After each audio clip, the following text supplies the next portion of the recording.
All right, we chopped it. We chopped her clean in half. I wanted a lighter weight car or truck, and I saw a lot of people do this half cab build, and honestly the back half of the Bronco was just entirely airspace. I mean, other than the what do you call them, the inner fenders and the post to hold up the body, I guess a bumper, but the bumper is for like protecting body panels, and this Lexan body is so strong you really don't even need the bumper. Anyways, we went ahead and just removed all that. So what do we have? The inner fender. Oh wait, I put those on backwards. Although they kind of looked cool that way too. That. Where's the post? The post. Can I do this one-handed? Work fingers. Yes. Got post. Bumper. Although that's actually the front bumper. The rear bumper is on the body. Yeah. We got a battery tray. All these supporting little pieces, and then yeah, the body. So yeah, all together, I don't know, that's maybe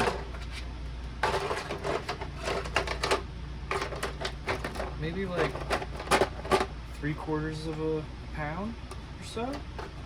It's not an insignificant amount of weight. It's a good amount of weight.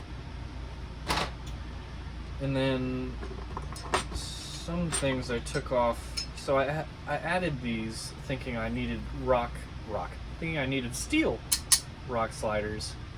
And these work just fine. They slide really well. They look actually really cool.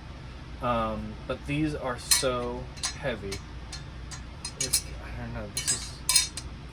This feels like it weighs the same as this, maybe just a hair less, but these are so heavy. So yeah, what do we want to call this, like almost 2 pounds together? And also on Amazon I got these like protectors. These were much longer, and I chopped them when I realized they weren't protecting anything. I was just adding metal to the car and adding metal high up on the car. Not good. So I chopped them, and then I was using this little bit on lower down as like a bash protector, and I just realized I don't even need it. I don't bash this thing really. I just trail and crawl with it. So took these off.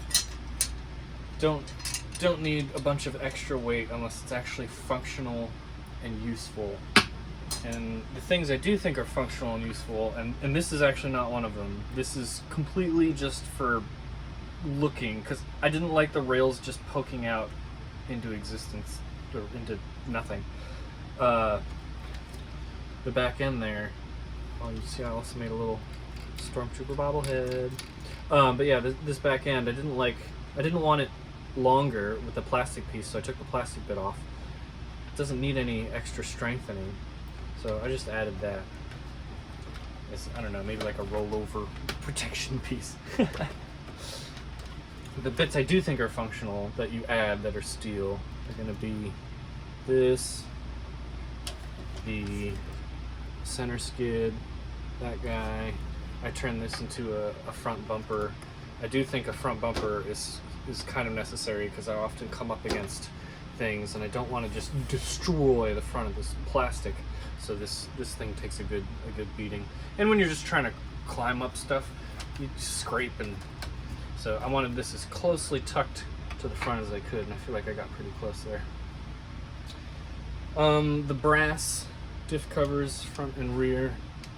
You can't really see that one, but those are definitely good. And then I also added, talked about this in the other videos, the roll pins to all of the all of the lower links.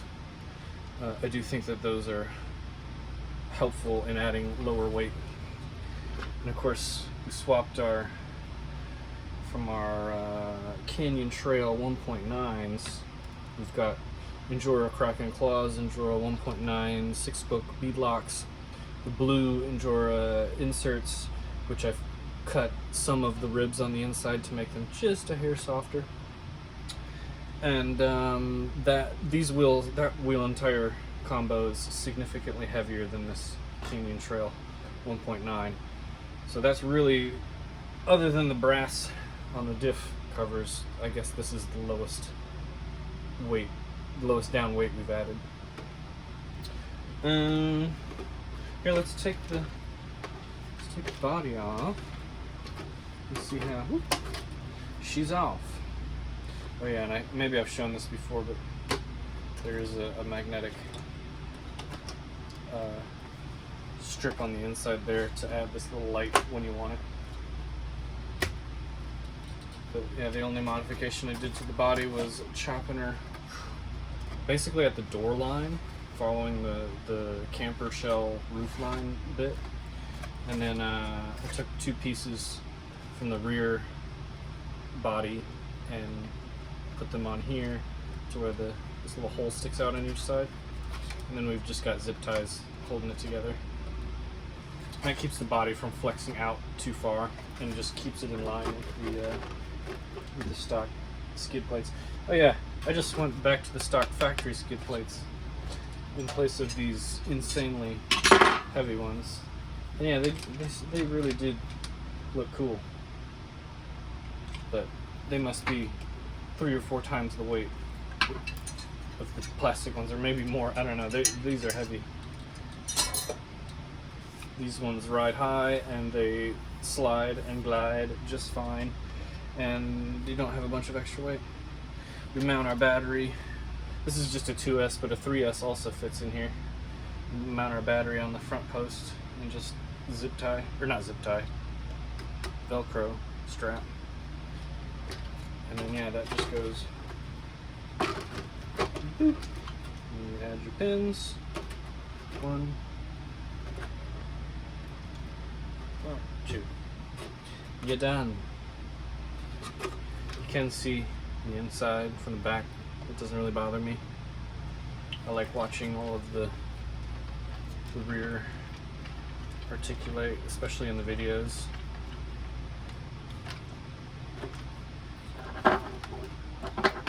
Oh yeah, that was just showing. Those are the stock ones. Oh, I guess I swapped out the pinion for the whichever gear that's called. I still don't know. But we've got a metal gear in there now. And then I swapped out the steering servo for a slightly stronger one. But this one still works just fine. I never had any issues with this, so I'm keeping it as a backup.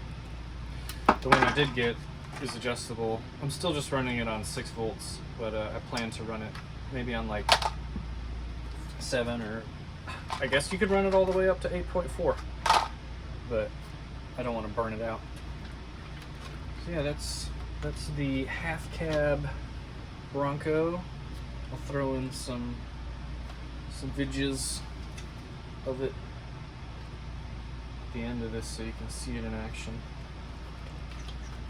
Oh, I definitely almost nearly pinched my hand really badly. That would hurt.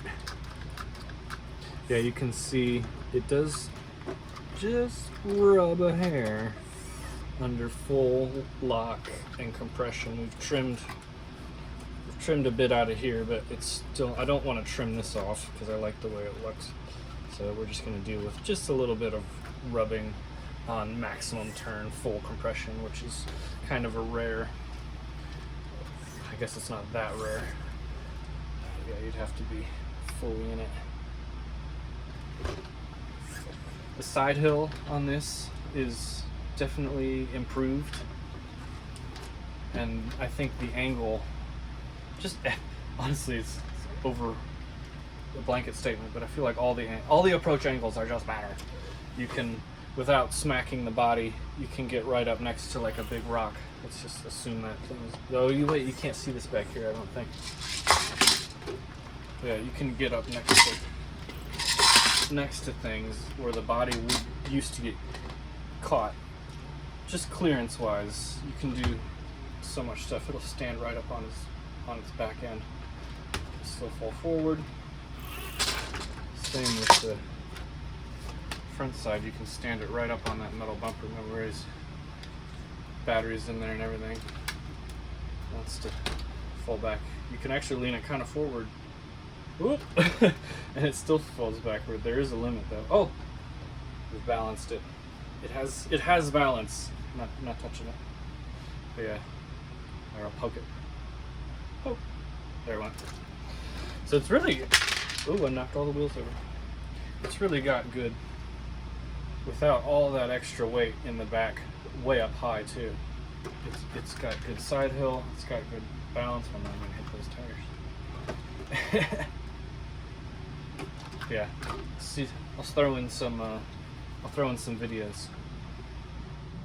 All right, let's take this guy. Oh no! Oh shoot! Well, I guess that'll work.